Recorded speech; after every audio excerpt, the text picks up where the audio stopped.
அரசு அதிகாரிகள் புகையிலை உற்பத்தி செய்யப்படும் இடங்களை சீல் வைக்க வேண்டுமே தவிர வியாபாரிகளை அச்சுறுத்தும் வகையில் கடைகளுக்கு சீல் வைக்கக்கூடாது என தமிழ்நாடு வணிகர் சங்க பேரமைப்பின் தலைவர் விக்ரமராஜா வலியுறுத்தியுள்ளார்.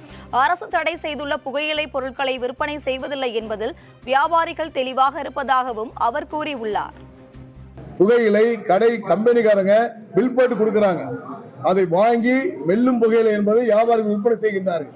ஆனால் அரசு அதிகாரிகள் வியாபாரிகளை கைது செய்வது, கடை சீல் வைப்பது என்பது நாங்கள் ஏற்றுக்கொள்ள முடியாது.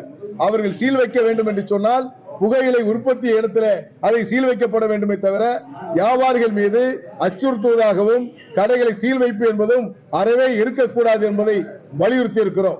அதே போன்று புகையிலை கடை கம்பெனிக்காரங்க பில் போட்டு கொடுக்கிறாங்க, அதை வாங்கி வெல்லும் புகையிலை என்பதை வியாபாரிகள் விற்பனை செய்கின்றார்கள். ஆனால் அரசு அதிகாரிகள் வியாபாரிகளை கைது செய்வது, கடை சீல் வைப்பது என்பது நாங்கள் ஏற்றுக்கொள்ள முடியாது. அவர்கள் சீல் வைக்க வேண்டும் என்று சொன்னால் புகையிலை உற்பத்தி இடத்துல அதை சீல் வைக்கப்பட வேண்டுமே தவிர வியாபாரிகள் மீது அச்சுறுத்துவதாகவும் கடைகளை சீல் வைப்பு என்பதும் அறவே இருக்கக்கூடாது என்பதை வலியுறுத்தி இருக்கிறோம். அதே போன்று வியாபாரிகளும் அரசு தடை செய்யப்பட்ட பொருட்களை விற்பனை செய்யக்கூடாது என்பதிலும் நாங்கள் தெளிவாக இருக்கிறோம்.